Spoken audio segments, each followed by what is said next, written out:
Kisah perjalanan Bani Israel diawali dengan babak keemasan, di mana mereka ditempatkan pada posisi yang sangat tinggi di antara seluruh penduduk bumi pada masa itu. Pernahkah kalian membayangkan betapa luar biasanya sebuah bangsa yang mendapatkan perhatian langsung dari langit melalui bimbingan nabi demi nabi secara berkelanjutan?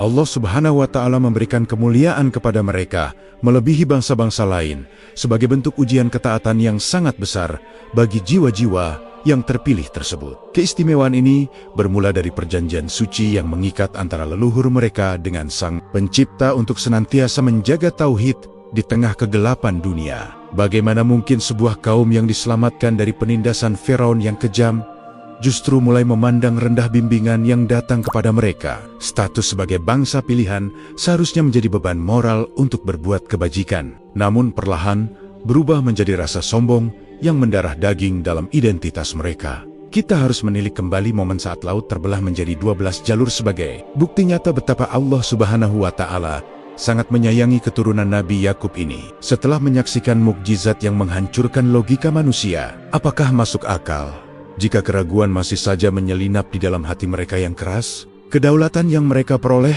bukan sekadar hadiah gratis, melainkan sebuah kontrak spiritual yang menuntut kesetiaan mutlak kepada hukam-hukam langit yang murni. Dalam catatan sejarah, mereka diberikan makanan langit berupa mana dan salwa yang turun secara ajaib setiap hari tanpa perlu bersusah payah membajak tanah. Namun, rasa syukur yang seharusnya meluap justru berganti dengan keluhan demi keluhan yang menunjukkan ketidakpuasan terhadap ketetapan Allah Subhanahu wa Ta'ala. Dapatkah kalian merasakan betapa tipisnya batas antara merasa dicintai oleh Tuhan dengan merasa bahwa Tuhan berutang budi kepada kita? Bani Israel mulai menganggap bahwa keistimewaan mereka adalah hak paten yang bersifat kekal tanpa mempedulikan perilaku moral yang mereka tunjukkan sehari-hari. Sifat eksklusivisme ini kemudian melahirkan pandangan bahwa surga hanya diciptakan untuk kelompok mereka sendiri, sementara bangsa lain dianggap tidak berharga. Allah Subhanahu wa Ta'ala berfirman dalam Quran Surah Al-Baqarah ayat 47 yang berbunyi,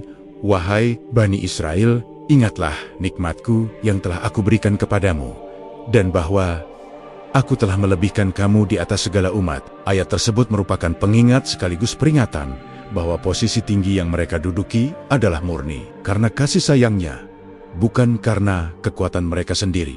Mengapa setelah mendapatkan semua kemudahan tersebut, mereka justru seringkali merasa lebih pintar daripada para nabi yang diutus untuk membimbing mereka? Konsep nabi dalam pandangan mereka mulai bergeser dari sosok pemimpin